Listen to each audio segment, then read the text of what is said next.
Hey, welcome to webinar 1, where we're going to talk about getting started and best practices and strategies for maximizing telecounseling. I'm Dr. Julie Williams from Wright State University. The reason I'm part of this project is I have a history of working in vocational rehabilitation, and I continue to work in the world of rehabilitation, working with clients and students in university settings. So telecounseling is something that I've grown increasingly interested in.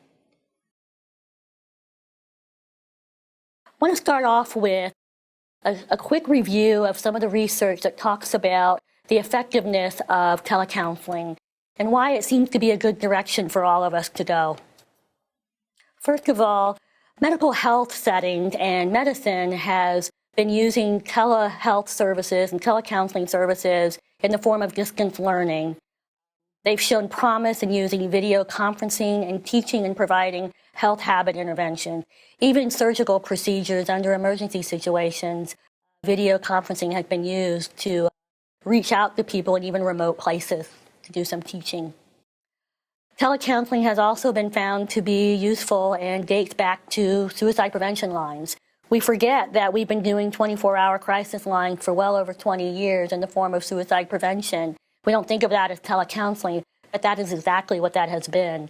And that has been shown to be very helpful and very useful in treating acute crisis situations. I want to now move into some of the advantages of telecounseling that we read in the literature and from studies that have been done so far. We know that first and foremost that telecounseling is cost effective.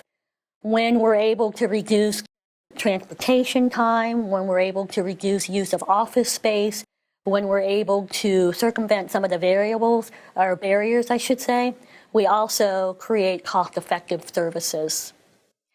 Telecounseling has been found to be disability inclusive for many reasons in mitigating some of the barriers for folks with disabilities, as well as promoting access to resources, which I'll talk about in a moment. Research also supports its use for a wide range of health interventions, including online counseling, online psychotherapy, and even intervention for chronic management of health issues, for chronic disease management, and those topics that are typically difficult for people to share in person. By having online resources, it helps people be more readily open to getting advice around things like sexual health and even psychosexual therapy. Other advantages of telecounseling involve increased access to resources. When someone is able to link themselves to resources online and from one place at home, they have increased access to those resources, and this also leads to increased follow-through.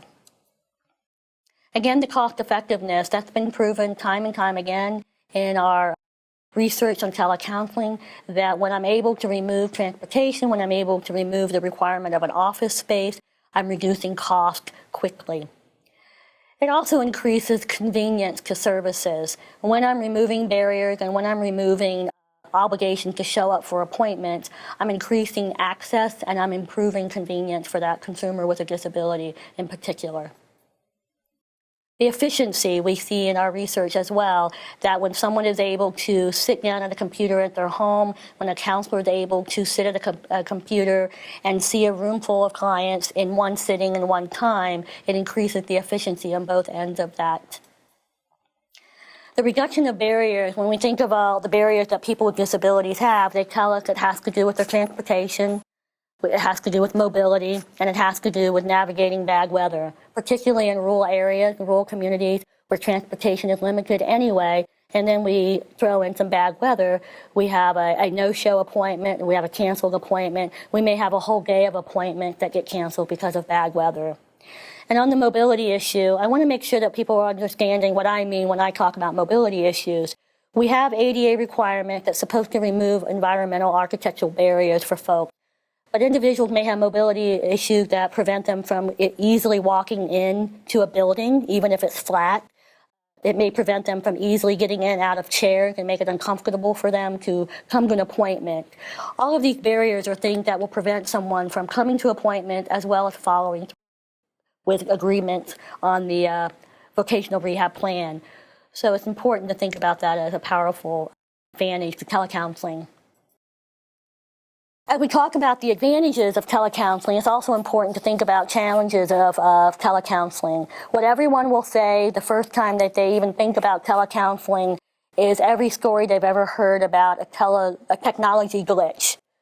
And they'll use that as evidence as to why we shouldn't do this. This is a bad thing. There will be technology difficulties. Things will happen. And those things will be dealt with. And we're going to give you options. We're going to give you services and resources to help all of you through those technology glitches that will inevitably happen. The bottom line is the frequency by which technology glitches are really problematic is infrequent, making it important to remember that those infrequent technology difficulties do not outweigh the numerous advantages of telecounseling. The other issue around technology difficulties is easy to confuse a technology breakdown with operator error. If it's new for you, if it's new for your consumer, the technology will often feel like it's not working. So we have to also make sure that we're making sure everyone understands how to use the technology before we jump to the conclusion it's just not working. It's a learning curve for everyone, and that will take a little bit of time. Which leads into the second challenge of telecounseling, and that has to do with discomfort from the counselor's perspective as well as the consumer's perspective. If you have never done telecounseling, this will be a new experience. If you are not someone who uses technology readily, it will feel uncomfortable, and the consumer will have the same experience as well, and that will be a challenge in the beginning. We're going to talk about strategies to work through some of those discomforts. And one of the strategies will be practice, practice, practice, and get really comfortable with the equipment. Another challenge of telecounseling has to do with the relationship development. We are taught certain things about what it means to have a relationship with your client. We're taught that that means you have to sit in front of that person, you have to make eye contact, you have to see the person, and have that same space. This is breaking some of those rules and challenging us to think about our relationship development differently. And one of the things that I like to think about in that regard in terms of telecounseling is that it doesn't really change the relationship development, but it might change the pacing of that exchange of information back and forth. And we'll talk more about that. Another challenge of telecounseling, which historically was a bigger problem, not so much today, has to do with inequitable access to telecounseling in the form of a computer. If someone didn't have economic or money available to them to buy a computer, historically, that would mean you weren't going to be able to use this service. Currently, that's not so much the case anymore. More and more homes have computers in them than not, and the cost associated with that is not what it used to be. So we find that the economics of computers in the home is less of an issue today than it was 20 years ago. And then the final issue has to do with ethical issues related to telecounseling. Folks will go back to the breach of confidentiality, the glitches that you've heard on the news for a various violation, or hackers gotten into a database, and they'll say that's an ethical issue of confidentiality. Confidentiality is an issue, an ethical issue that all of us face and have to deal with every day, whether we're doing it via telecounseling or whether we're dealing with it in person. The issue is not new or different. How we manage it, how we stay alert to it may be different. So the ethical issues are no different, similar, if not the same. Another challenge of telecounseling has to do with learning and getting used to it. It is asking counselors, if you have not done this form of counseling before, it's going to ask you to develop a willingness to adapt to a new way of doing your work. And again, I go back to the idea of pacing. It doesn't necessarily change what we do, but it will indeed change, perhaps more than anything, our pacing and how we kind of dialogue back and forth with our consumers. Okay. What I'd like to do now is spend time talking about strategies and the rationale behind the strategies to address challenges to telecounseling. First of all, in the event of a technological failure that we know will happen inevitably, there will be a glitch at some point in time, have a backup plan. Always have a backup plan. Have a cell phone, have a phone number, some other way that you can contact your consumer in the event of a technological glitch. Also be familiar with what your options are to troubleshoot any technological glitch.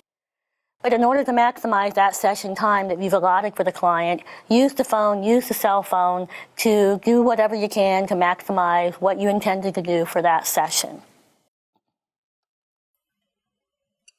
In response to a client ambivalence or resistance to using telecounseling services, be sure that you're clear where your ambivalence is in terms of using telecounseling.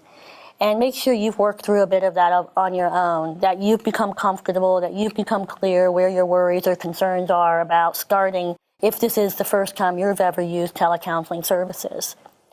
That information can be something you can share with your consumer in terms of your own ambivalence, your own learning curve, and how you work through that successfully to maximize telecounseling as a service for your consumer. Obviously, if your consumer flat out says, no way, don't want to do it, that's their call. You can't force them to do that. And that go back to your standard practice of counseling. However, don't give up too quickly. Offer a negotiation. Offer, hey, let's try it for 5 sessions or so. Let's see how it works. If it's not working, if it's more hassle, if it's more troublesome to you, we can go back to our standard counseling practices.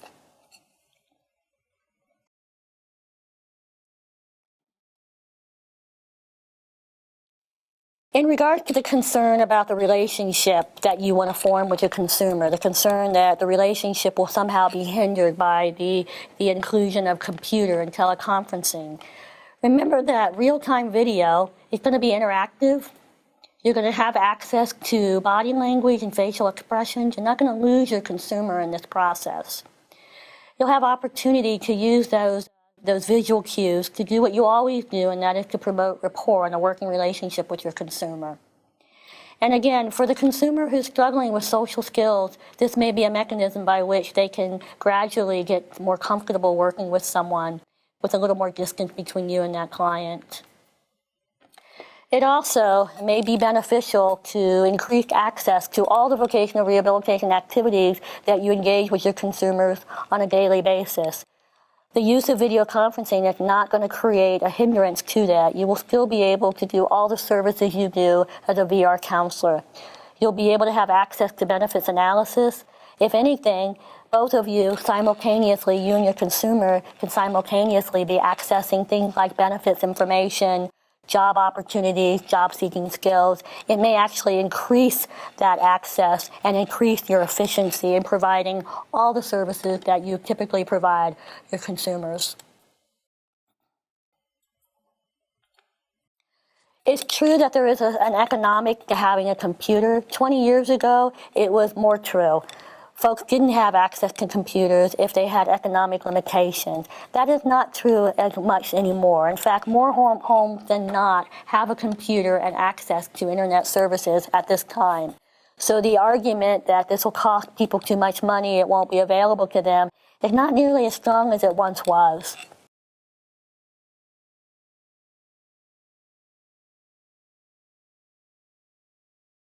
And then getting to the ethical concern. The biggest ethical concern related to counseling is indeed confidentiality, and that is one issue that is brought up frequently when folks are initiating telecounseling. They're often speaking about breaches of data, hackers breaking into data sets. We hear it on the news, so we assume this will happen with telecounseling. The bottom line with confidentiality and telecounseling is that telecounseling does not change that as an ethical concern. Confidentiality is a concern that we have no matter what form of therapy or counseling we're providing our consumer. We have to practice due diligence that we're protecting our privacy of our consumer's information. So now that we will be accessing a person's home, or we won't have that person in front of us, we may get a little sloppy about remembering that people can hear and people can see that person if they're walking by, whether it's an office or a cubicle that we're working in. We have to remember that we need to do the same things we would do with a consumer walking in that office environment to honor and protect their privacy. If that would mean taking your laptop, your computer to a designated room that you would have been meeting with that consumer, do so. If that means asking the consumer permission if someone else can hear the information, you would do so. So for example, as you're working with your consumer, if you see that they're in their home and you see people milling about behind them, making sure that they're aware that those people in their home are listening to information and may hear things they might not want to be heard. So also reminding your consumer, be aware of that and giving them choices to say, yes, I'm okay with that. No, I'm not okay with that. Aside from that, there's going to be technology protections in place, and you're going to hear more about that in terms of encryption techniques as well as personal identifying logins. Bottom line, again, if in doubt, if something seems unusual, something's happening that's not making sense, ask questions, get support from your technology support team, and talk to your consumers. Okay, so I want to move on now and start talking a bit about best practices before getting started. How to get off on a good foot if this is the first time that you are actually engaging in telecounseling. First and foremost, do the prep work. Doing what you're doing today is a good first step. You're learning a little bit about telecounseling, you're hearing some of the advantages, you're hearing some of the challenges, and you're also hearing about some of the strategies to mitigate some of the challenges. This is the first step towards doing good prep work. You're going to start to learn more about how to and some of the actual practice and access and how to teach your consumer about telecounseling and use of these portals. That means you're going to have some homework. It's going to be important that you do your prep work and then you do your homework in the form of practicing how you access and how you get to information in the telecounseling. You're going to get information about colors to wear, eye contact, how to reduce distraction to maximize your rapport and your work that you're doing in session. Distractions in the form of sound and visual, you'll hear more about that. You're also going to get an opportunity to familiarize yourself with those portals and how to access your portals. The other piece of the training that you're going to get more information on is not only teaching you how to access all of this technology, but we're going to give you ideas and suggestions on how to train your consumers to do the same. You'll get 2 sets of training for that. I want to end here with what to do if you have problems or what to do if you have questions. You'll have a number that you can access to call. You'll have our website to contact us at any time with questions. And in fact, as we're ending today, if you think of questions that you have and that aren't addressed on this particular webinar at this point in time, contact us with your question and we will respond to your questions. And we will share those questions with others as well. So you also have access to other people's questions too that maybe you haven't thought of. Thank you for taking this on. Thank you for thinking of telecounseling as an option for your consumer. This is just one more option to reach out to our consumers and maximize their services. Thank you.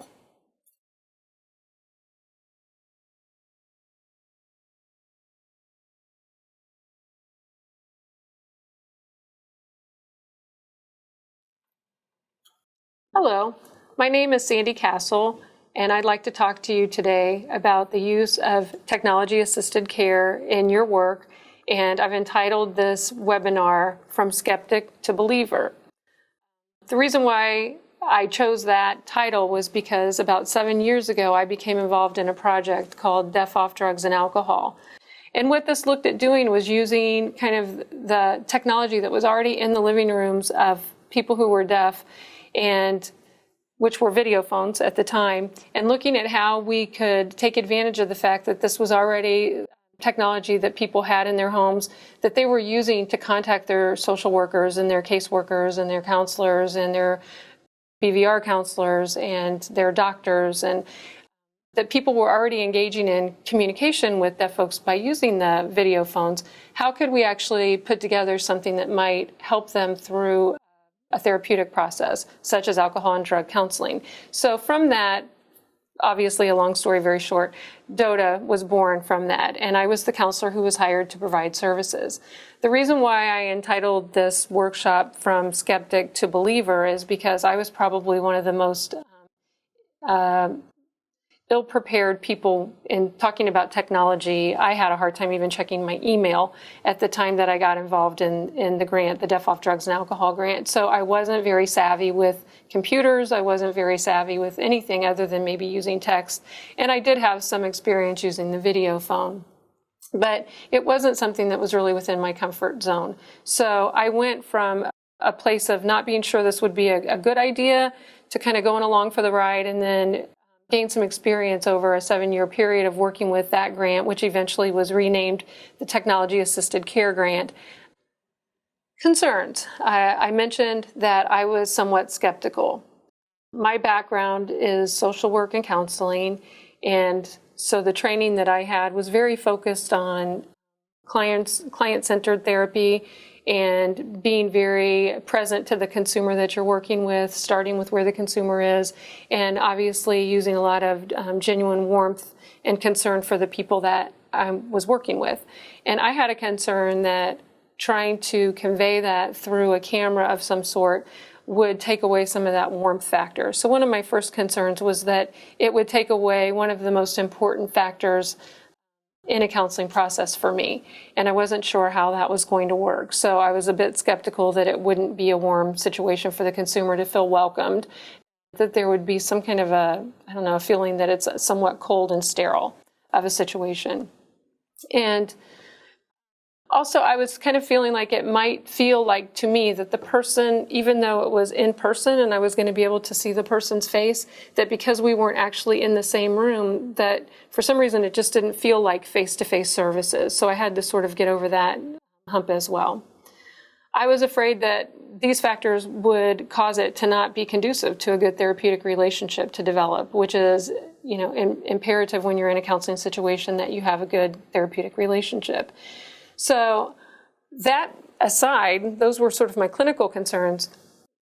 I'm not an IT person, like I said before, and I felt like that the equipment and, as I was learning the format that was being set up to provide this service to the folks that we were serving through DOTA initially and then the TAC folks, that it was too complicated. They were using a language that I wasn't familiar with, and I thought there was no way I was going to ever be able to catch up to that learning curve and be able to understand how to do some of the troubleshooting that would be expected of me on a web camera conference or running a group on webcam. The video phone I was more familiar with, and I was more familiar with how to troubleshoot that, but the web camera and at that time we were using something called Wired Red, which then became EPOPs, which then was changed into something called OmniJoin, and so the names will change, but basically the format remained the same. So I had some concerns about my own ability. It wasn't my comfort zone because I'm not a very computer savvy person. I was afraid the clients might not like it. I was afraid that the clients might not feel like it was a real service for them, that somehow they were being given secondhand services and not good quality top services. And then I had some kind of, practical and obviously ethical concerns like, what if there's an emergency? What if I'm working with somebody who's in, 200 miles away from me in Ohio and something happens and there's an emergency and I don't have them right here in my office to respond. So I had some concerns like that as well. I also was a little bit concerned that it might limit my ability to kind of monitor things from a clinical standpoint. For example, I do counseling. At times I work with people who do self-harm acts like self-mutilation, cutting, and I was afraid I might not be able to catch on to that as quickly as I could, or to use my same strategies that I use in a clinical setting in my office when somebody's sitting across the desk from me. So those were some of my initial concerns that I had. I also was hearing concerns as we were going throughout Ohio and kind of introducing this program and piloting it. I was hearing some concerns from other people as well. And some of the things that I was getting the sense of that some people saw it as not real therapy, that this was sort of some kind of fake therapy that folks were going to be getting because it was happening over the video phone or over a web camera. An interesting thing that happened is I got a lot of feedback from especially court sort of referred folks, probation departments, and when we went out and spoke with people who were connected with the courts, that there was somehow this feeling that we were making the whole process too easy for clients and for consumers, and that somehow that wasn't okay, that they weren't being held accountable enough for the fact that they were dealing with an addiction and that they had had a crime somehow committed around their addiction. And that the fact that they were going to be able to join from home, that made it too easy, and that somehow that took away some credence from us as a program, that it wasn't going to be viewed as a credible program. One of the major themes that was constantly coming at us was that people were very concerned that it wouldn't be compliant with HIPAA and that privacy would be a huge issue, and concerns about all of the different things that could go wrong when you're looking at how, providing this service to somebody from their living room when you're sitting in an office setting, and how can you control some of the factors around that. And so that was a big concern by folks that we had to address, and that obviously we had the same concerns as well. And so we were able to look at, through doing research, looking at other programs that had been out there, and then having to kind of create the wheel as we went, because a lot of things weren't already written about things related to HIPAA in providing telehealth services. So we had to be very concerned about making sure that we were applying best practices, that we were applying legal and ethical ways to provide services, and we did that through informed consents, and I'll talk about that a little bit later. And then lastly, I got the feeling when we were traveling around Ohio and talking about DOTA that somehow this type of service was looked at not as a primary kind of service, but more like this was a second choice. That, okay, if we can't do a service this way, in face-to-face, and if the person can't be here with us, then we'll do this technology thing, but that's our second choice. So somehow it felt like, I guess in fairy tale land, like the evil stepmother or stepsisters or something, that we weren't quite a real program because we were going to be doing this as a secondhand way of handling things. As I told you before, I did have some personal reservations about whether or not this type of provision of service was going to be effective and whether or not it was really good for consumers. And so I was constantly kind of processing myself, asking myself questions, and I finally sort of had a breakthrough when I personalized it for me, and I had an aha moment when I asked myself, what if my doctor was willing to meet with me through a video format? What if she was willing to let me join from home on my laptop and not have to drive to her office and not have to sit in the lobby and not have to wait my turn, but that when it was my turn, I would open my laptop and she would be there and she and I could meet and we could have our appointment. And I thought, well, yeah, of course, that would be excellent. I would love to have that. So I started kind of looking at it a little bit more from my own convenience, what that would be like for me as a person if I were receiving that type of service, and recognize that it did appeal to me, that this was something that would appeal to me. So that kind of helped to open my eyes a little bit. So through this process of DOTA and the technology-assisted care program, I very quickly became a believer in the whole telehealth format, the model of providing care by using technology and by assisting therapy and connection with clients through what technology is available to us. If it's done right, it can be extremely effective. Not only through the years did I learn that it was okay, it felt just as warm to me. Like my very first concern was I didn't think it would be therapeutically a conducive environment for a therapeutic relationship. It felt just as warm. I didn't have any problem feeling that connection with the clients, and I was able to, and I'll get into some examples of that in a little bit. Like, for example, when we did do some group, not AA, but we did some alcohol and drug psychoeducation over the webcam using the group format through the web camera. At the end of the group, the group would kind of, as a joke, we would have a cyber hug. So the whole group would kind of get up close to their camera and we would do like a little cyber hug. So there was a way that it adapted to the technology, the connection that folks were feeling with one another, and they felt a need to convey that to one another. And so one of them said, we're going to have a group hug. Everybody get close to your camera. So that's kind of when I started recognizing that this is working. This is, not a barrier to having that kind of warmth and feeling that you need in a therapeutic environment. What I wasn't prepared for were the unexpected benefits. I did, hope that it would be okay and that it would be, to me, a beneficial way to provide services, but I didn't realize that there may be some unexpected benefits in using the telehealth. And so some of the things that happened that I was not aware was going to happen was that the no-show rate that was happening in the program that I was working with, providing counseling, alcohol and drug counseling, one-on-one, as well as the group sessions with folks on the webcam, that the no-show rate from the DOTA program compared to other programs that were using traditional setting of folks coming into the office was actually much lower than the no-show rate in the programs where folks were coming in. And so we were constantly gathering information to compare data. So one of the most surprising things that we learned was that because of this format, we were able to do some things that helped to kind of help our end of productivity and to reduce that no-show rate. If I did have someone who couldn't come to a session or who wasn't able to join for whatever reason, or if they just simply did not show up for whatever reason, it was really easy to, from a productivity standpoint, fill that spot with somebody else.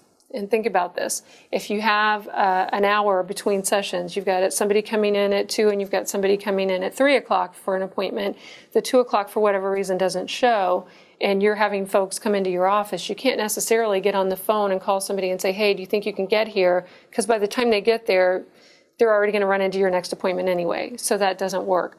But when you're on the video format, I was able to either text at that time somebody who was deaf, or with the technology-assisted care, even pick up the phone and call someone and say, hey, I've just had an opening in my schedule. I don't know what your day looks like, but if you would like to move your appointment up to today, I'd be more than happy to meet with you. And more often than not, folks said, you know what, give me 5 minutes and I'll be right there. So we were able to fill those slots of those no-shows or those cancellation appointments, which was really beneficial from a productivity standpoint. So once again, that was something we didn't expect, and it's just something that we were able to kind of stumble upon. Consumers didn't have to stop and get a babysitter for their child. If they had already set up with us how they were going to meet with us and they had children, they already had a plan in place about what was going to happen with those children when we were in session, especially little ones. I had a lot of young mothers that I worked with who were not able to go into traditional treatment programs, not just because of being deaf and having a language barrier, but also they just financially couldn't afford someone to watch their child. They didn't have anybody that they trusted who could watch their child. And so they were able to use the stuff that they had at home, whether it was a video phone or a web camera. And for example, one person that I met with who was very consistent about showing for her appointments had 2 young children, and they knew, she explained to them that, you know, this is mommy's time. She's got her counseling right now. I'm going to have you sit over here. And they got to select a movie, what movie they wanted to watch. And she prepared them little bowls of, you know, dry Cheerios or whatever. And they knew the rules that if they needed to interrupt, they could, but that they had to politely come in the room and wave and say, Mommy, I have a question or whatever. So she was still able to be a parent and attend to them, but they had put together a way that was going to be appropriate for them to be able to still be watched, but while mom was able to get her counseling. So that was a great unexpected benefit, recognizing that some people who just simply would not be able to make it into an office were able to receive treatment. From a counseling standpoint and from a professional standpoint, I had the advantage of home visits, which anybody who's done home visiting knows that there's great advantages to going into somebody's home. You get to take in the environment that they're living in. It gives you a lot of information about the kind of stress that they may be under, the kind of interruptions that they may have in their daily life, and things that you're able to take in as you observe this consumer in their home environment. There's some unpleasant things related to home visits sometimes that I'm sure some folks have run into, and that can be, you know, from bugs, which has happened to all of us if you've done home visits. Things that you're not necessarily expecting, to be able to sit in an office and gather all this home visit environment, but at the same time from your own office, from the comfort of your own office with your air conditioning. A lot of folks that I would do home visits with early in my career didn't have air conditioning. Hot summer days, you're sitting there sweating with them as you're doing your work with them. So I had my air-conditioned office, I had my computer, and was able to continue to have a home visit with them, even though I was actually in the comfort of my office. Also saved me wear and tear on my car. I wasn't having to go, you know, driving all over to get to consumers' houses. So for the first time in my life, I actually kept a car for more than a few years, and it didn't have, you know, 200,000 miles on it. So those were some unexpected benefits from my standpoint. And then again, for consumers, like I mentioned before, if they didn't have money, if they were low on funds, if they don't have gas money and had issues with transportation for whatever reason, with the telehealth model, that became a non-issue. As long as they could log on at 2 or 3 o'clock for an appointment, we were able to meet, and they were able to get that part of their treatment addressed while they were working out other ways to deal with those issues that impact other areas of their life, but at least they were able to continue to get their treatment and their therapy, which at times was court ordered, and it was a part of their process to get on with their life, after they had an interruption because of their addiction. As I said before, daycare sometimes can be an issue, especially for younger folks who are coming into care and trying to look at how can I take care of my parenting responsibilities while I'm also taking care of myself. So this model is excellent for that. And then lastly, coming from Ohio, many of you probably know that weather can be a factor on whether or not you're going to be able to get out to a consumer's home or if you're going to be able to even get to work that day. So with the telehealth model, weather really did not become a factor.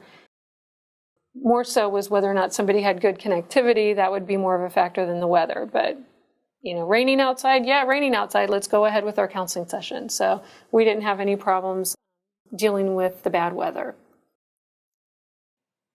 So as you can probably tell, overall, the experience that I had as a counselor using technology-assisted care was that the therapeutic experience was not hampered in the least. And not only that, I felt like I grew as a counselor. I had to challenge myself a little bit past my comfort zone. I had to, dive into territories that I was not familiar with, like the IT issues that I was sort of afraid to even try. And my coworkers would make fun of me after a year or two and say, "Oh, look at you talking all computer tech speak, all this language now." And it wasn't hard. It was really easy. It was a matter of just being willing to learn and to put aside my fears and my own kind of nervousness about making a mistake with technology and recognizing that I couldn't really ruin it. I wasn't going to mess it up so bad that the IT experts that we had weren't able to come back and fix it, and then they were always very good about educating us. So I do advocate that if you are using this, that you have some support in place and that you know how to use that support so that you don't end up frustrating yourself. Because there are, just like issues with anything else, you're going to have issues that pop up with the technology, and the more you have the experience of not just throwing your hands up and saying, I need the IT person to come in here and fix it, but to say, I think the last time the IT person was in here, they did this. And you start kind of troubleshooting yourself and you find, I was able to do this. So I grew as a counselor. I grew because I was able to open up my own mind to new learning. And it helped me to see things that I hadn't seen before in my own capabilities. Also, from a counseling standpoint, I had to challenge myself on how to do therapeutic interventions through the camera. And it wasn't as hard as what I thought initially that it would be, because it was just like having somebody in my office. I had my tools around me. I had my visual aids that I used for visual metaphors and things like that I could use just as easily over the camera. I would just adapt a little bit and say, okay, for example, I would hand you this and you would take it, and here's what I would ask you. If you were in my office, I would ask you to do this now. And the consumer had no trouble following that. So I was able to use the exact same kind of interventions that I had used in face-to-face contact with consumers in my own office, using the technology and the video formats that we had. So I found that to be really not a problem at all. I put together a few examples of some case studies. I have changed some of the elements because, as I've already explained, I work with the deaf community, and as some of you know, that community can easily be identified. So I have changed some of the situations so that folks are not going to be identified, but I wanted to give you some kind of general examples of how technology assisted consumers in kind of getting from point A to point B. We had a situation where we had a deaf consumer who typically would not have had access to treatment and was able to, through our program, she was able to get some advocacy to get the level of care that she needed. She needed a higher level of care than we could even provide through our video technology program, since we were a non-intensive outpatient program. But in working with us from the point A, being her contact to say, hey, I need this kind of help, we were able to do an assessment and say, yes, you're right, you do need a much higher level of care than we can provide for you. Let's see what we can do. And we were able to walk with her through the process of getting involved in a system of care in her community that provided her the residential level of care that she needed. But they were also very afraid because she had a disability, and they weren't sure that, they weren't the experts on that, and they weren't sure how to provide for her. So we were able to go in and provide them some support. We mailed them a webcam, and we explained to them the ways that we were going to be able to support this person's treatment while she was with them. We weren't going to lead them to her door and then leave them high and dry. We were going to be able to stick in there with them and sort of help them troubleshoot any problems they may have as well. So we worked with them to provide some advocacy and did this with them as well by using the technology that we had mailed to them, because they were going to have to be able to set it up in an office for this consumer to be able to use. They had to provide her some accessibility, such as allowing her in an office with a computer, whereas maybe other folks in the residential setting didn't have access to a computer. They made that accommodation for this particular person so that she could go in and have access to it with limitations. She wasn't able to search, to surf the web or anything, but she was able to log on for supplemental sessions with us while other folks were maybe getting one-on-one. She was able to supplement her one-on-one sessions with the DOTA team. And then we were able to provide some case management as well in trying to help finagle, how was she going to get to AA meetings after she left the treatment program. And then we were setting up the video technology in this person's home so that the aftercare would be there from her own living room with a video phone.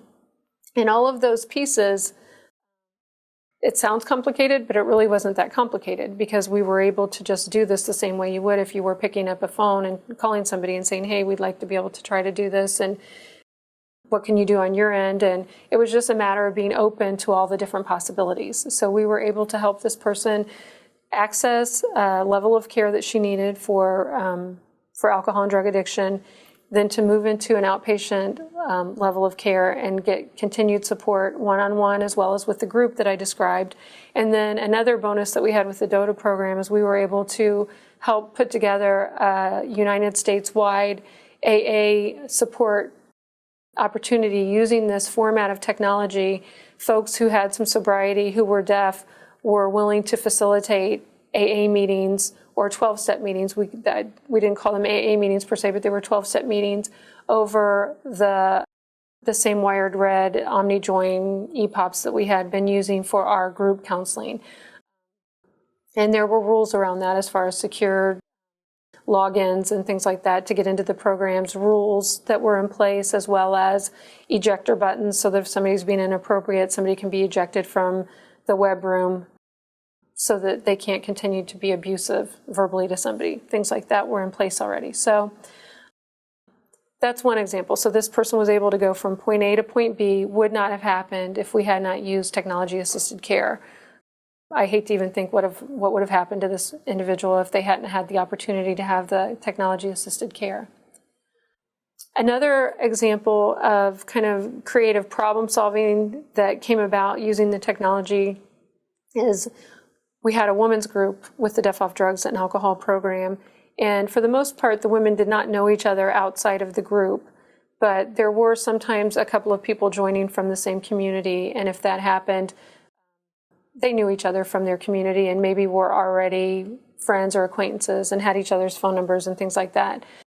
So we did happen to have two women from a town from the north that these folks were both involved in a group and were adhering by the rules of the group, confidentiality and everything. And we had several other people who were popping up in the women's group this day.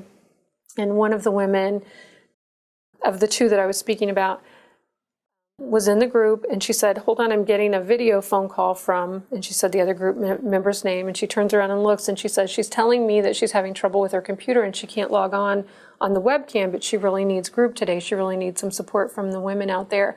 And so how can we do this? And so as a group, the women decided that they were comfortable with her joining through webcam. And so the person who had the computer webcam, or video phone, so the person who had the webcam had her camera set up so that it was on the video phone as well. So the person who was on the video phone could not necessarily see all the faces in the group, but the person who was in her home using her webcam and the video phone, if this person could not see what was being said, was sort of interpreting for her what was being said. So she was able to participate in a group that she normally would have had to have bowed out of, and she was needing support that day. And it also, she shared with us that she felt really that warm feeling, that sort of connection and that support that she was needing from the other group members, because they were willing to allow her to join using the technology that she had available to her at the time. So there's a creative process that also goes on with this kind of technology, always adhering to ethics and standards and guidelines and HIPAA, but that there's an opportunity for some creative problem solving when you're working with technology and the things that can go wrong with it.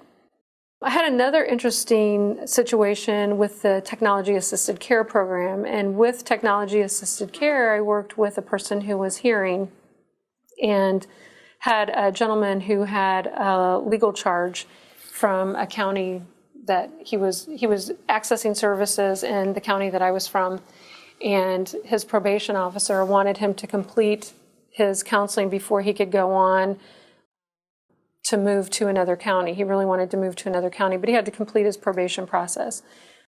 In the meantime, he had a job opportunity in another town in Ohio that was about 3 hours away.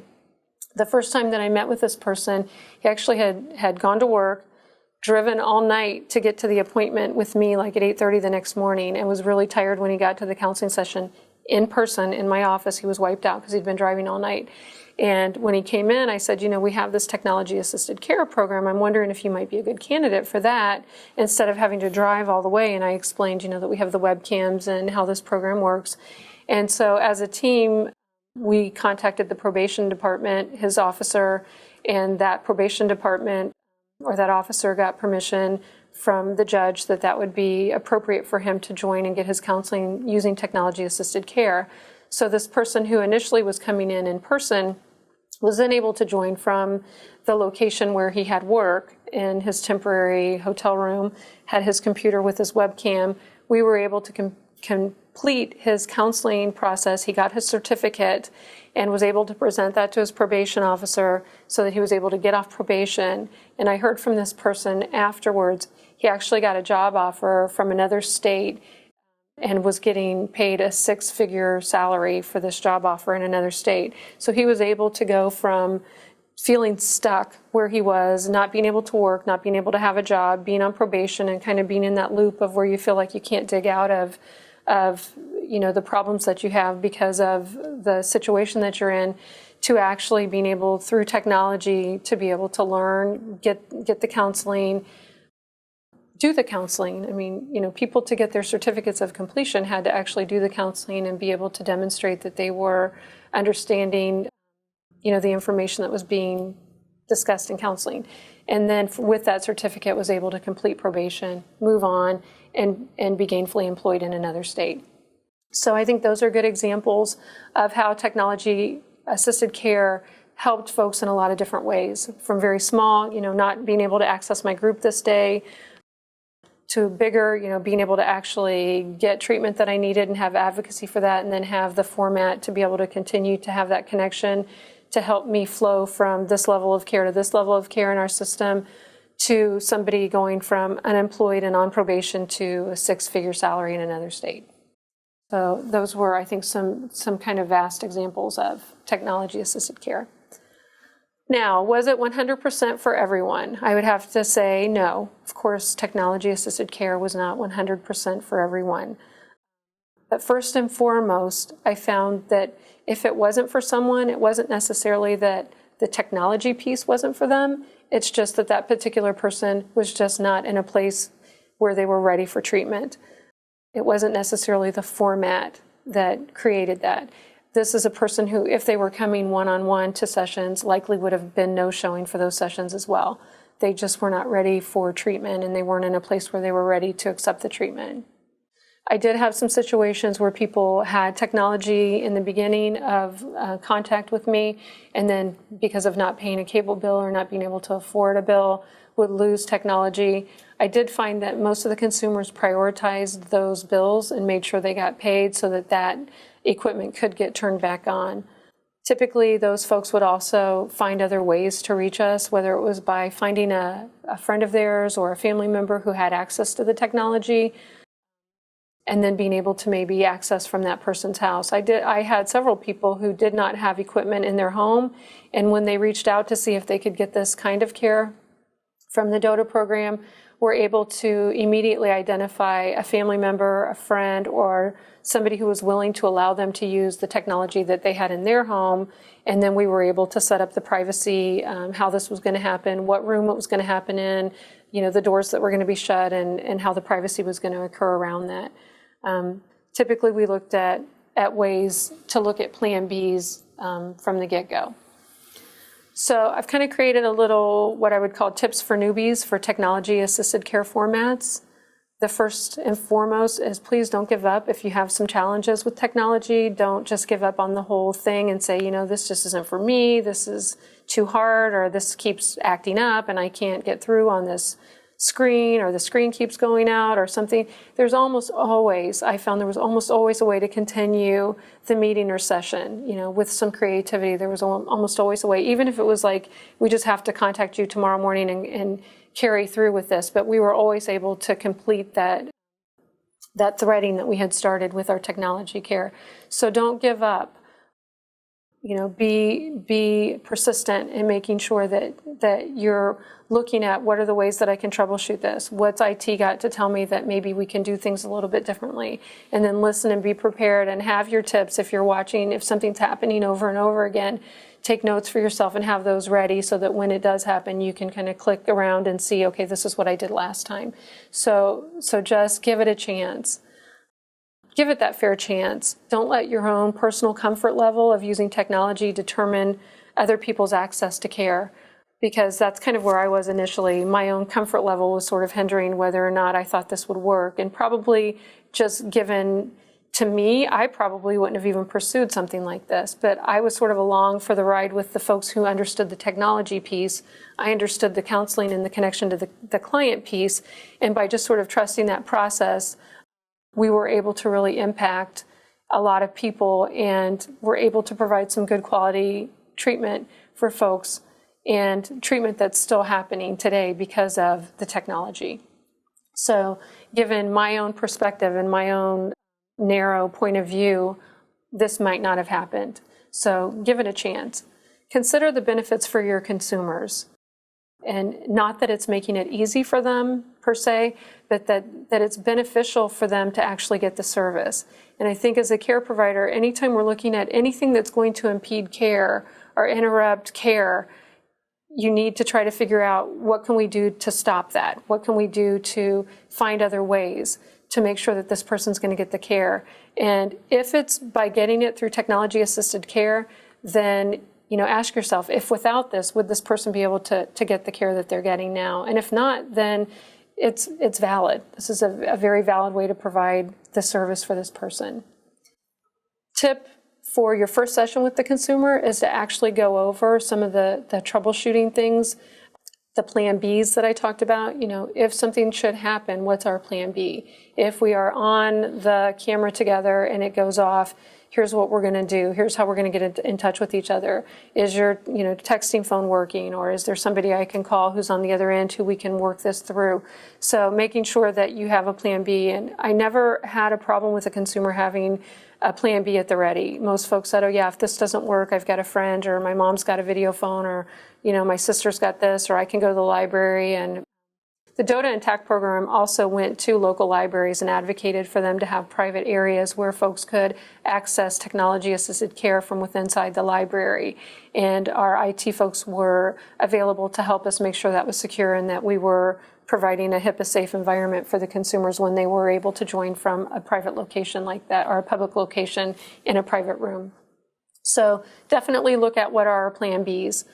for care, which is very similar to what you would do if somebody's coming in face to face anyway. You're always, talking with them about the process of counseling and what to do if you can't make it and those sort of things. You have those same kind of conversations, but they do involve the technology with the consumer. Have your emergency procedures in place and access signed consents. Like I spoke about earlier with HIPAA, there's a lot of concerns about, is this HIPAA compliant? From the technology standpoint, there are, I think, false sense of security with things like telephones and things that we use every day anyway. We often through the DOTA program had conversations about, we're so concerned about the security of this web conference room, but how often have people opened a door and said, oops, I'm sorry, I'm in the wrong room, and actually maybe saw somebody sitting in that office. So the breach possibility is there even in live settings. And of course, the breach possibility of HIPAA is there also in the use of technology. It's the explaining that to consumers and getting their consent and making sure that they understand that we're taking every effort to make sure that their privacy is being taken care of on our end, and they know what the responsibilities are on their end as well. And then having written signed consents that explain all of those different formats. And there, initially, when we first started the DOTA program, we were sort of fishing all over the United States looking for what are other people using. And over time, we're able to put together a nice package of consents to different types of technology care that cover all, everything from, is this going to involve text messaging? Is this going to involve video conferencing? And making sure that consumers had that informed consent along the way and were initialing and signing so that they had that and we had the hard copy of that in our file. And then lastly, have a list of resources ready on your computer for the areas where you're serving, because if there is an emergency, you don't want to be scrambling for an emergency contact number for a county that's, 200 miles away from you. If you call 911 from where you are, that's going to connect you to 911 in your county. So we wanted to make sure that we had things ready. And typically the consumers knew, and that's what we discussed also in those first meetings, were if something should happen, what are the emergency numbers in your community? And they knew those. And then on those informed consents, we also added those numbers so that the consumers had their local emergency numbers on their informed consents as well. So those are all important parts about making sure that you're meeting accessibility. So overall, I think technology-assisted care is a great tool to use to reach out to consumers and has every opportunity to provide folks accessible services. It's real, it's warm, and it works. Thank you.